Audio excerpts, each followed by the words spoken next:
Plum കേക്കിന് വേണ്ട സാധനങ്ങളെ നേരത്തെ സോക്ക് ചെയ്തില്ലെങ്കിൽ സാരമില്ല. ഇനി ഞാൻ കുറച്ച് ഓറഞ്ച് വാങ്ങിച്ച് നമുക്ക് വേഗം സോക്ക് ചെയ്യാം. അപ്പം ഞാൻ അതിനായിട്ട് കുറച്ച് ഓറഞ്ച് വാങ്ങിച്ചിട്ടുണ്ട്. അതിൻ്റെ തൊലിയെല്ലാം കളഞ്ഞു.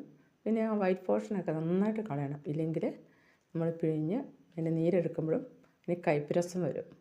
പിന്നെ ഞാൻ ഇവിടെ എടുത്ത ഡ്രൈ ഫ്രൂട്ട്സ് കാൻബറിയും പലതരത്തിലുള്ള മുന്തിരി, പലതരത്തിലുള്ള ചെറി, പിന്നെ ആപ്രിക്കോട്ട്, കിവി, അതുപോലെ പ്ലം,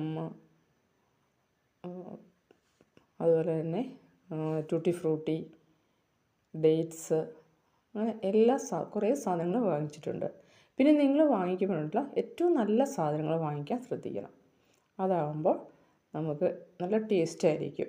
അങ്ങനെ ഓറഞ്ച് ജ്യൂസ് പിഴിഞ്ഞെടുത്ത് ചൂട് കട്ടിയുള്ളൊരു പാത്രത്തിലേക്ക് ഒഴിച്ച് അടുപ്പിൽ വെച്ച് ഇനി ഇതിലേക്ക് ഒരു 3-4 ടേബിൾ സ്പൂൺ പഞ്ചസാരയൊന്നും ഇട്ട് കൊടുക്കുന്നുണ്ട്. അതിലേക്ക് ഡേറ്റ്സ് ആണ് ആദ്യം ഇട്ട് കൊടുക്കുന്നത്. ഡേറ്റ്സ് ഇട്ട് കൊടുത്ത് അതൊന്ന് ചൂടായി ചെറുതായിട്ടൊന്ന് തിള വരണം. ഒന്ന് മിക്സ് ചെയ്ത് കൊടുക്കാം. ചെറുതായിട്ടൊന്ന് തിളച്ച് വരുമ്പോഴേക്ക് ഇതിലേക്ക് ഇട്ട് കൊടുക്കുന്നത് പലതരത്തിലുള്ള മുന്തിരിയാണ്. മുന്തിരി ബ്ലാക്കും യെല്ലോയും ഒക്കെ ഉണ്ട്. ഏറ്റവും പ്ലം കേക്കിന് ടേസ്റ്റ് വരുത്തുന്ന ഒന്നാണ് മുന്തിരി. കറുത്ത മുന്തിരിക്ക് നല്ല വിലയാണ്.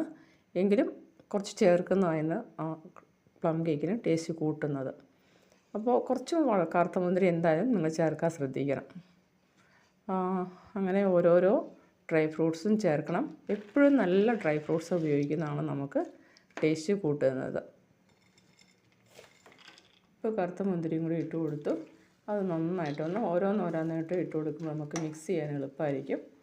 വലിയൊരു പാത്രം എടുക്കുന്നത് എപ്പോഴും നല്ലത്. ഇപ്പോൾ കിവിയാണ് ഇട്ട് കൊടുക്കുന്നത്. ചെറിയ പീസുകളായിട്ട് അരിഞ്ഞ് കിവി ഇട്ട് കൊടുത്ത് ഇനി അതും ഒന്ന് മിക്സാക്കി ചെറിയാണ് ഇട്ട് കൊടുക്കുന്നത്.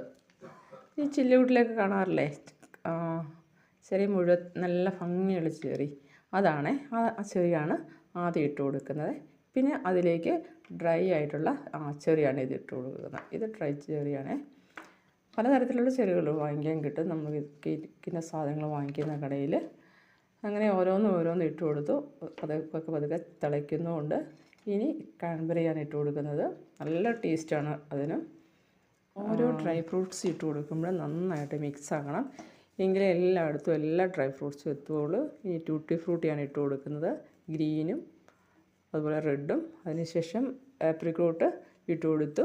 അതും കൂടി ഇട്ട് എല്ലാം നല്ലതായിട്ട് മിക്സാക്കി, കണ്ടോ, എല്ലായിടത്തും മിക്സാക്കി എടുത്തു. നമ്മുടെ ഓറഞ്ച് ജ്യൂസും ഒക്കെ വറ്റി പ്ലമ്മിൻ്റെ സോക്കിംഗ് ഒക്കെ റെഡിയാക്കി.